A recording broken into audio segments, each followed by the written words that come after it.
말씀을 전하겠습니다.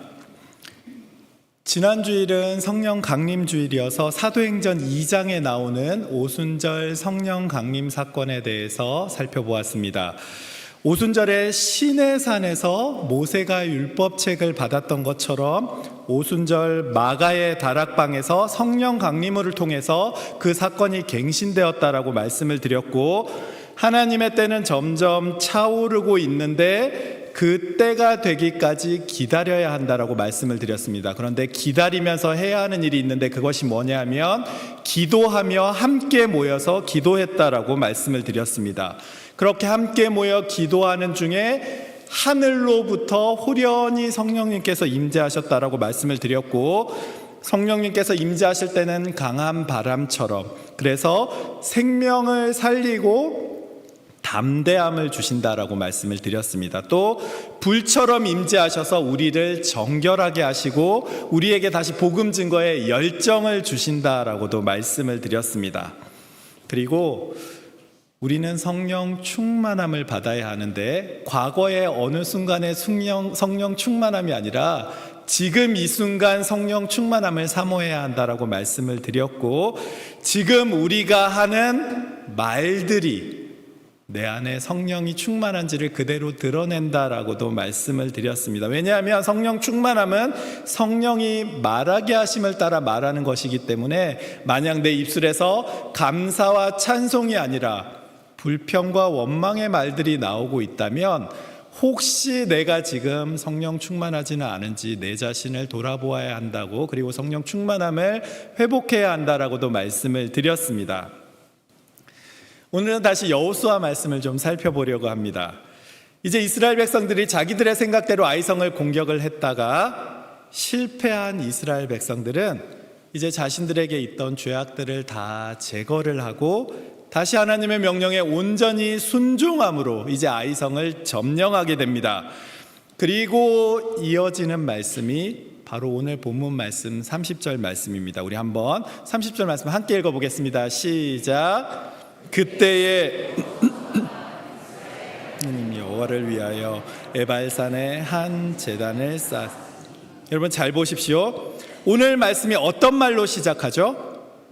그때에 라는 말로 시작을 합니다. 그때가 언제입니까? 아이성을 점령한 그때에, 내가 승승장구하기 시작하는 그때에, 이전의 문제가 해결되고 이제 새로운 길이 열리기 시작하는 그때에 뭔가 해야 할 것처럼 보이는 바로 그때를 의미합니다. 때로 우리의 삶에도 이럴 때가 있습니다. 승리 직후에 마치 이제 뭔가 기도하던 문제가 해결이 되고, 신분의 문제가 해결이 되고, 직장에서 점점 승진하기도 시작하고, 사람들에게 인정받기도 시작하고, 그 다음에 대학에 진학하기도 하고, 여러 일들이 시작이 되기 시작하는 것이죠. 이스라엘 백성들이 마치 아이성을 점령했던 그때처럼요. 그런데 바로 그때에 우리가 해야 하는 일이 무엇이겠습니까? 여러분, 멈춰 서셔야 합니다. 여러분, 루체라는 자동차를 아십니까? 이번에 페라리에서 새로 만든 전기차입니다. 그런데 이 전기차가 정지 상태에서 시속 100km까지 가는데 2.5초면 도달을 한다고 합니다. 그러니까 엑셀 밟자마자 한순간에 그냥 100km로 쭉 달려가는 것이죠. 대단한 성능을 가진 차입니다. 그런데 여러분, 이 차가 브레이크를 밟았을 때 안 서면 어떻게 되겠습니까? 물론 그런 일은 없겠지만, 아무리 속도가 한순간에 빨리 올라간다 할지라도 브레이크를 밟았을 때 잘 멈추지 않으면 좋은 차가 될 수는 없습니다. 그래서 얼마나 잘 달리는가 뿐만 아니라 얼마나 잘 멈춰서는가도 좋은 차의 조건 가운데 하나입니다. 여러분, 자동차만 그런 것이 아닙니다. 혹시 한국의 대표적인 민속놀이 가운데 하나인 고스톱을 여러분 아십니까? 단 한 번도 난 그런 일을 해본 적이 없다라는 표정으로 보고 계시는데, 여러분 고스톱을 잘 치는 사람이 어떤 사람인지 아십니까? 고만 계속하는 사람은 결코 승리할 수 없습니다. 스톱을 해야 할 때 스톱을 잘하는 사람이 이기는 사람이죠. 저와 여러분의 삶도 그렇습니다. 잘 나가는 삶, 잘 달려가는 삶도 중요하지만 멈춰서야 할 때 멈춰서는 것이 너무나 중요합니다. 그래야 사고가 나지를 않습니다. 오늘 여호수아가 바로 이런 모습을 보여주고 있는 것이죠. 그는 아이성을 점령하고 이제 더 빨리 막 달려가야 할 것 같은 바로 그 순간에 멈춰섭니다. 그리고 나서 제단을 쌓습니다. 그런데 여러분, 여호수아가 제단을 쌓은 곳이 어딘지 아십니까? 30절 말씀을 다시 한번 보십시오. 함께 보겠습니다. 시작. 그때 여호수아가 이스라엘의 하나님 여호와를 위하여 에발산에 한 제단을 쌓았으니. 여러분 잘 보십시오. 여호수아는 에발산에 제단을 쌓습니다. 지도를 좀 보여주시겠습니까? 예, 여러분 지도를 잘 보시면 저기 요단강을 건너서 요단강 이후에 바로 길갈이 있었고, 길갈에서 이제 12도를 쌓았죠. 그리고 나서 여리고를 점령하고 아이성까지 갔습니다. 점점 보시면 동쪽에서 서편으로 이동하고 있어요. 그런데 여기서 에발산으로 갔다는 거죠. 두 번째 그림을 좀 보여주시겠어요?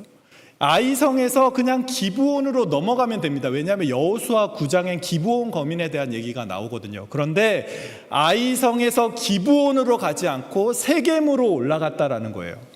아이성에서 세겜까지는 거리가 한 30km 정도 됩니다. 그리고 30km 정도로 올라가서 그 사람들이 한 일은 다른 것이 하나도 없어요. 가서 전쟁을 한 것도 아니고 가서 뭔가 대단한 일을 한 것도 아니고 단 한 가지, 아이에서 세겜까지 올라간 이유는, 에발산이 있는 그 세겜까지 올라간 이유는 단 하나, 예배를 하기 위해서 그 자리로 올라갔습니다. 여러분 왜 그랬을까요? 어떻게 보면 시간 낭비, 에너지 낭비처럼 보이는 그 일을 왜 여호수아와 이스라엘 백성들은 그 일을 했을까요? 단 하나입니다. 그 이유는 아이성의 실패를 기억했기 때문에 그렇습니다. 성공한 후에 그 순간에 멈춰서지 않으면 더 큰 실패를 할 수 있다는 것을 알고 있었기 때문에 그렇습니다. 그래서 그들은 승리 후에 멈춰서서 하나님께 예배함으로 그 마음을 바로잡고 있는 겁니다. 세계적인 경영학자 짐 콜리스라는 분이 쓴 저서 가운데 위대한 기업은 다 어디로 갔을까라는 책이 있습니다. 그 책에는 기업이 몰락하는 첫 번째 단계가 뭐냐면 성공에서 비롯된 자만심 때문에 유명한 기업들이 무너진다라고 말을 했습니다. 왜 성공했는지 그 이유를, 그 본질을 잊어버리고 자만하다가 거대한 기업이 한순간에 무너져 버린다라는 것이죠. 여러분 이스라엘 백성도 그런 실수를 했습니다. 난공불락의 여리고성을 점령하고 이거 내 힘으로 한 거야 교만하게 하다가 하나님이 하신 일이다라는 본질을 잊어버리고 실패했었죠. 지금 저와 여러분의 삶도 그렇습니다. 여러분 마귀가 저와 여러분을 넘어뜨리기 가장 좋은 타이밍은 우리가 실패했을 때가 아닙니다. 우리는 실패하면 더 간절하게 하나님 찾고 하나님의 도우심을 구하거든요. 그런데 하나님의 은혜가 내 삶에 놀라운 일을 이루기 시작하는 거예요. 뭔가 일이 잘 되기 시작하는 그 시점이라는 거죠. 여러분 그때 조심하셔야 합니다. 갑자기 오늘 장사가 잘 되기 시작하는 거예요. 갑자기 없던 일거리가 막 늘어나기 시작하는 거예요. 갑자기 말을 안 듣던 남편이 말을 듣기 시작하고 갑자기 말을 안 듣던 자녀들이 말을 잘 듣는 거예요. 여러분 그러면 우리는 어떤 생각을 합니까? 드디어 내 교육 방침이 아이들에게 먹히기 시작했구나. 드디어 내 남편이 철이 드는구나. 드디어 나에게도 대박 찬스가 왔구나. 이런 생각 하지 않겠습니까?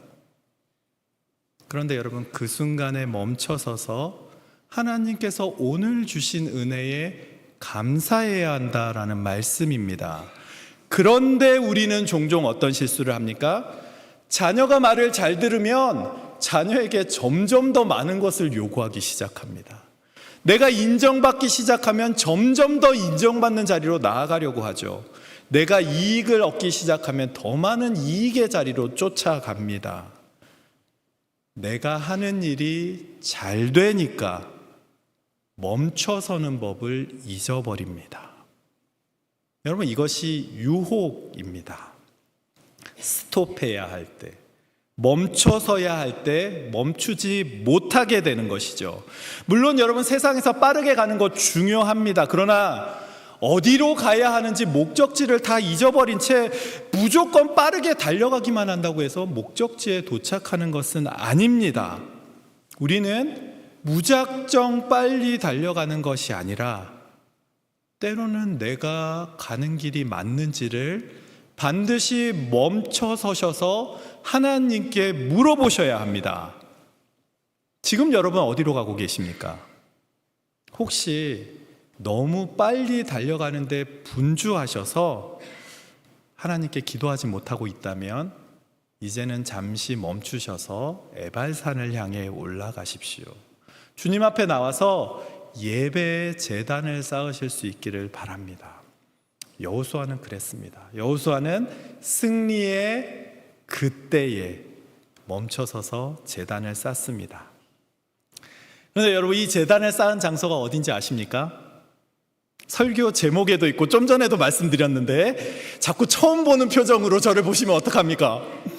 애자로 시작합니다.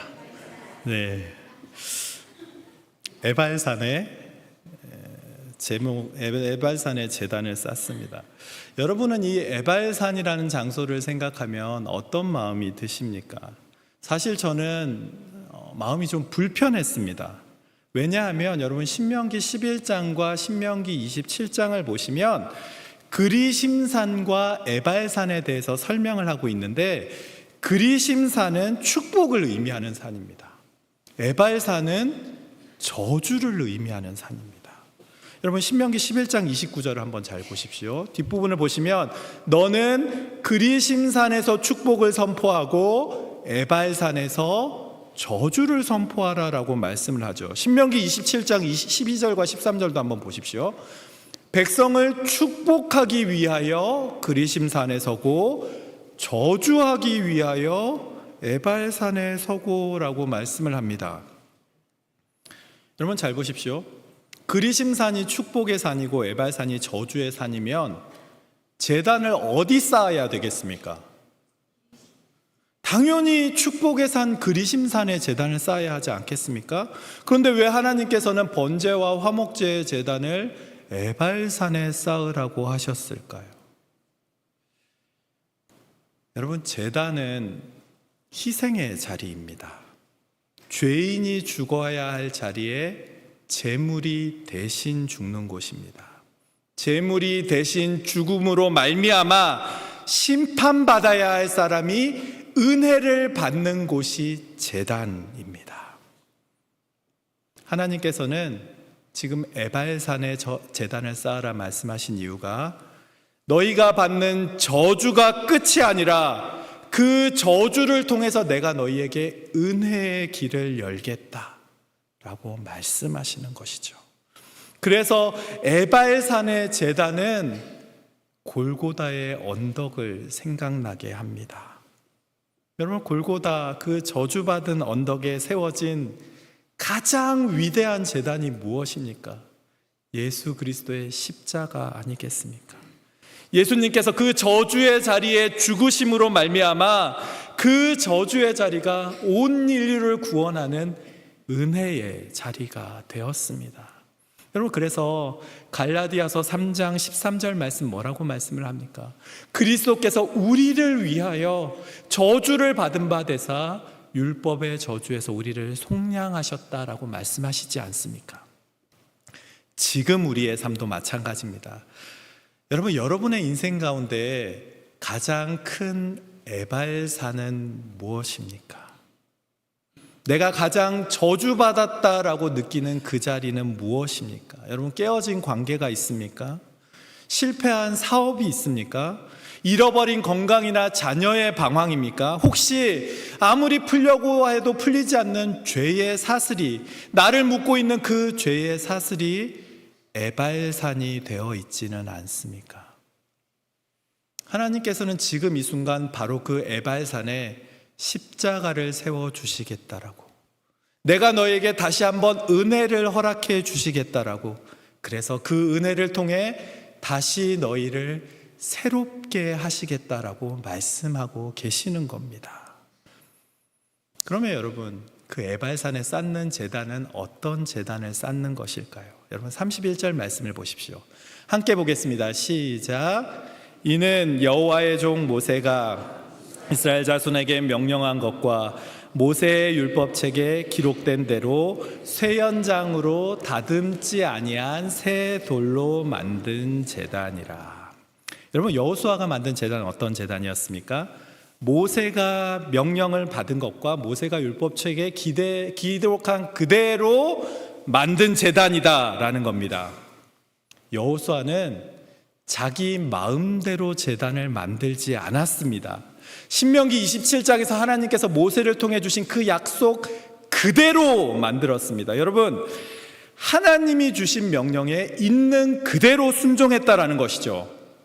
여러분, 우리가 하는 실수가 무엇입니까?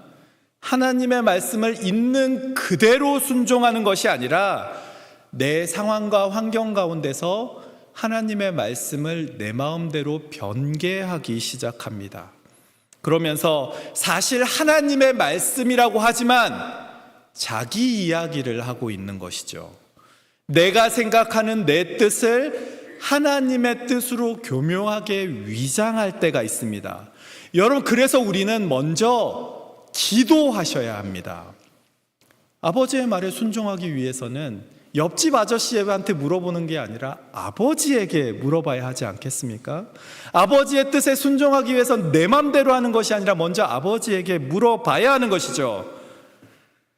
그러면 여러분, 얼마나 기도하고 계십니까? 갑자기 점점 표정이 굳고 계시네요. 여러분, 하루에 얼마나 많은 시간 기도하는 데 쏟고 계십니까? 식사 기도 빼고요. 여러분, 먼저 기도하십시오. 그래야 우리는 하나님의 뜻을 알아차릴 수 있게 되고, 그럴 때 비로소 하나님의 뜻에 순종할 수 있게 됩니다. 또 그가 만들었던, 여호수아와 이스라엘 백성들이 만들었던 제단은 어떤 특징이 있는지 뒷말씀을 보면 계속해서 나오고 있습니다. 뒤에 말씀을 보면 이렇게 말씀을 하죠. 쇠 연장으로 다듬지 아니한 새 돌로 만든 제단이다. 여러분, 왜 이 새 돌로 만든 새 돌로 제단을 만들라고 하셨을까요? 하나님께서 자연 그대로 돌 가지고 제단을 만들어라 하신 이유는 도대체 뭘까요? 제가 출애굽기 20장 25절을 살펴보면 이런 말씀이, 그 이유가 설명이 되어 있습니다. 내가 내게 돌로 제단을 쌓거든 다듬은 돌로 쌓지 마라. 네가 그걸 정으로 쪼개면 그게 부정하게 된다라고 말씀을 합니다. 정으로 이렇게 딱딱딱딱 쪼면 부정하게 된다라는 것이죠. 여러분, 왜 정으로 다듬으면 부정해질까요? 우리가 우리 손으로 만든 제단은 우리의 작품이 되는 겁니다. 우리의 자랑이 되는 것이죠. 그러면 하나님께 예배를 드리면서도 자꾸 내 공로가 보이는 겁니다. 내가 저기 했지, 내가 이거 했지, 내가 저거 했지. 하나님께서는 분명하게 성경을 통해서 계속해서 말씀하시죠. 우리의 공로는 아무것도 없습니다. 우리의 자랑도 아무것도 없습니다. 하나님이 다 하셨다라는 거죠. 가나안 땅을 점령하는 것도, 제단을 쌓는 것도, 구원을 얻는 것도 마찬가지입니다. 여러분, 저와 여러분에게는 공로가 아무것도 없습니다. 그래서 여러분, 에베소서 2장 8절과 9절 말씀을 보면 뭐라고 말씀을 합니까? 우리 한번 함께 읽어볼까요? 함께 읽겠습니다. 시작. 너희는 그 은혜에 의하여 믿음으로 말미암아 구원을 받았으니 이것은 너희에게서 난 것이 아니오 하나님의 선물이라.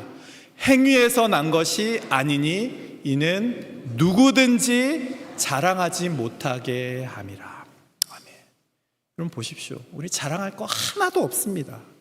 전적으로 하나님의 은혜입니다. 그래서 하나님께서 받으시는 제단은 인간의 손길이 아니라 하나님께서 주신 그대로의 돌로 쌓으라라고 명령하십니다. 오늘 저와 여러분이 드리는 예배도 마찬가지입니다. 하나님 앞에 드려지는 예배는 우리의 어떠함을 드러내거나 우리를 자랑하는 것이 아닙니다. 다듬지 않은 돌처럼 죄로 인해서 깨어지는 내 마음, 거칠어진 내 모습, 있는 그대로 하나님의 은혜가 아니면 도저히 살 수 없는 내 모습 그대로 그냥 그렇게 주님 앞에 나와 내 삶을 올려드리는 것, 이것이 하나님이 받으시는 예배입니다. 지금 저와 여러분이 올려드리는 예배는 어떤 예배입니까? 우리는 정말 주님의 도우심이 없으면 한순간도 살 수 없습니다 라는 마음으로, 정말 겸손한 마음으로 주님 앞에 나오고 있습니까? 아니면 나의 의를 드러내기 위해서 거룩한 척하며 예배의 자리에 나아오고 있습니까? 예배의 중심은 누군가에게 보이기 위한 것이 아니라 예배의 중심은 하나님께 있습니다. 그렇기에 우리는 그저 다듬지 않은 그 돌처럼 있는 그대로의 모습으로 주님 앞에 나오시기만 하면 그걸로 충분한 겁니다. 이어지는 32절 말씀을 보면 이런 말씀이 있습니다. 여호수아가 거기서 모세가 기록한 율법을 이스라엘의 목전에서 그 돌에 기록하며, 여러분 돌에 기록하는 이유는 뭘까요? 여호수아가 지금 제단을 쌓고 나서 그 하나님의 말씀을 돌에 기록을 합니다. 돌에 글을 새겨 놓으면 그 글이 잘 지워지지 않습니다. 시간이 지나도 잘 변하지 않죠. 지금 이 돌에 새기는 이유는 여호수아는 이렇게 선포하고 있는 겁니다.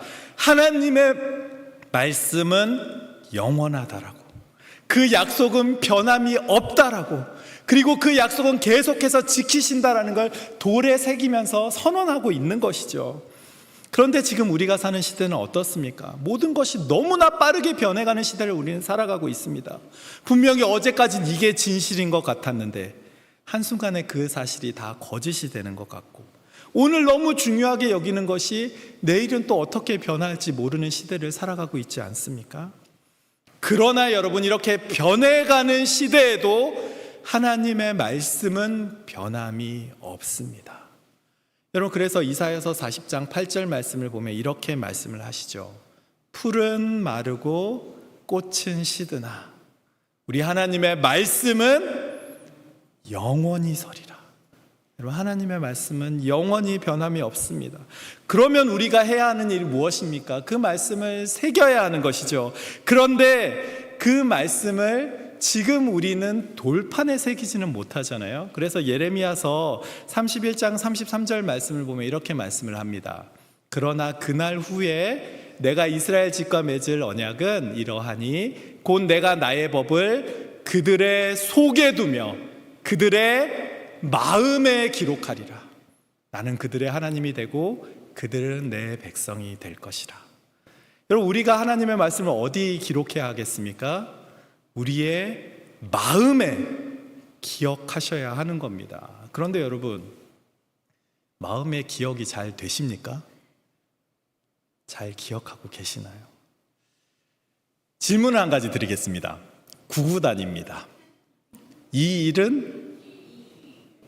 이는 외우신 지 한 4, 50년 되신 거 아닙니까? 어떻게 지금도 잘 기억하고 계시죠? 그때 열심히 반복하고 기억하고 외웠기 때문에 지금 이 순간에 물어도 이 일은 이는 4 대답하시지 않습니까? 하나님의 말씀을 마음에 새기기 위해서 어떻게 해야 하겠습니까? 말씀 가까이 하셔야 합니다. 말씀 많이 묵상하셔야 되고 외우기에 힘쓰셔야 됩니다. 그래서 저는 우리 지금 성령 통독 모임이 우리 교회에 있습니다. 여러분, 저는 전교인 우리 모두가 다 그 성령 통독 모임에 참여했으면 좋겠어요. 그래서 하나님의 말씀을 끊임없이 가까이 하고 기억해야 한다라는 것이죠. 33절과 35절 말씀을 보면 이렇게 그 말씀을 들어야 하는 대상이 누군지에 대해 말씀을 합니다. 그 대상이 누구냐 하면 온 이스라엘과 그 장로들과 관리들과 재판장들과 본토인뿐 아니라 이방인까지. 또 35절 보시면 이스라엘 온 회중과 여자들과 아이와 그들 중에 동행하는 거류민들 앞에서라고 말을 합니다. 한마디로 말을 하면 하나님의 말씀을 가까이 해야 하는 대상은 누구냐 하면 방주의 어르신들로부터 시작해서 우리 CMPM 아이들에 이르기까지 모든 사람이 다 하나님의 말씀을 가까이 해야 한다라는 말씀입니다. 교회는 말씀 앞에 서는 공동체이기 때문에 우리는 하나님의 말씀을 늘 가까이 해야 합니다. 혼자 하기 힘드시면 아까 말씀드렸던 것처럼 함께 읽으시면 됩니다. 그렇게 해서 저는 우리 모든 성도님들이 말씀을 가까이 하는 분들이 되셨으면 좋겠습니다. 그런데 여러분, 이 공동체를 향해 선포되는 가장 중요한 말씀이 34절 말씀에 있습니다. 우리 34절 말씀을 함께 읽어보겠습니다. 시작. 그 후에 여호수아가 율법책에 기록된 대로 축복과 저주하는 율법의 모든 말씀을 낭독하였습니다. 여러분 말씀을 잘 보십시오. 여호수아가 봉독한 말씀이 어떤 말씀이라고요? 축복과 저주하는 율법의 모든 말씀을 낭독했습니다.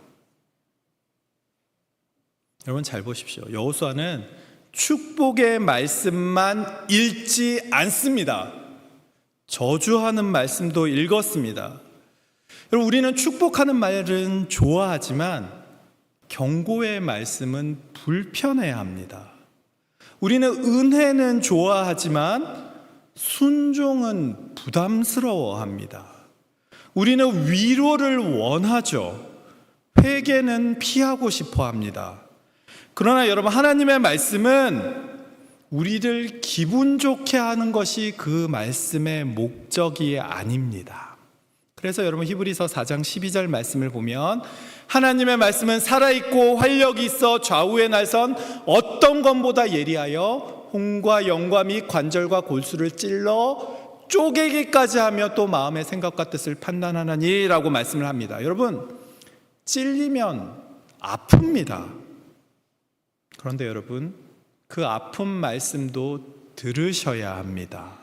왜냐하면 건강한 신앙은 축복의 말씀뿐 아니라 책망의 말씀도 귀 기울여 듣는 것이죠. 아픕니다. 그런데 그 아픔이 결국 나를 살려내기 때문에 그렇습니다. 그래서 우리는 말씀이 나를 위로할 때만 아멘 하는 것이 아니라 그 말씀이 나를 고칠 때도 아멘 할 수 있어야 합니다. 왜냐하면 그 말씀이 나를 살리기 때문에 그렇습니다. 그런데 여러분 마지막 때가 되면 어떤 일이 일어나는지 아십니까? 말씀의 반응이 달라지기 시작합니다. 디모데후서 4장 3절 말씀을 보면 이렇게 말씀을 합니다. 때가 이르리니 사람이 바른 교훈을 받지 아니하며 귀가 가려워서 자기의 사욕을 따를 스승을 많이 두고 또 그 귀를 진리에서 돌이켜 허탄한 이야기를 따르리라. 여러분 이 말씀이 무슨 뜻입니까?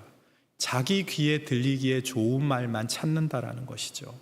하나님의 말씀을 듣는 것이 아니라 내가 듣고 싶은 말만 골라서 듣는다는 말입니다. 그러나 여러분 성숙한 믿음은 모든 하나님의 말씀 앞에 바로 서는 겁니다. 하나님이 위로하시면 그 위로를 받고 하나님이 책망하시면 그 책망 앞에서 회개하고 하나님이 명령하시면 그 말씀에 순종하고 하나님이 기다리라 하시면 기다리고 가라 하시면 가는 것, 이것이 하나님의 말씀 앞에 바로 서는 것입니다. 여러분은 지금 어떤 말씀을 듣기를 원하십니까? 어떤 말씀에 반응하고 계십니까? 여러분, 아멘은 단순한 감탄사가 아닙니다. 아멘은 순종의 시작입니다. 말씀을 마치겠습니다. 여러분, 우리가 믿는 하나님은 그리심산에만 거하시는 하나님이 아니라 에발산에도 임재하십니다. 축복의 자리뿐 아니라 저주의 자리에도 임재하시죠. 그러니 여러분, 지금 여러분의 삶이 그리심산에 있다면 그 좋은 일들로 인해 감사의 제단을 쌓으십시오. 혹시 여러분의 삶이 지금 에발산에 머무는 것 같다면 그 에발산 저주의 자리를 은혜의 자리로 바꾸실 하나님을 기대하며 제단을 쌓으십시오. 그리고 내가 듣고 싶은 그 소리에만 귀를 기울이는 것이 아니라 때로 내 마음이 불편하다 할지라도 그 말씀에 귀를 기울이십시오. 때로는 가정에서, 때로는 직장에서, 때로는 교회에서 내 마음을 불편하게 하는 말들이 선포될 때도 있습니다. 그럴 때 혹시 이 말씀이 하나님이 내게 하시는 말씀은 아닌가 생각하며 여러분 잘 귀를 기울여 들으십시오. 하나님께 드리는 예배 회복해 나가시고 하나님께 올려드리는 기도를 다시 늘려가시고 하나님의 앞에 나오기를 다시 힘을 쓰십시오. 그럴 때 하나님께서 저와 여러분의 영을 고쳐주시고 우리의 영을 회복시켜 주시며 오늘도 우리의 삶을 새롭게 또 한 주간 우리의 삶 가운데 함께 해주시고 지켜주시는 줄 믿습니다. 기도하겠습니다.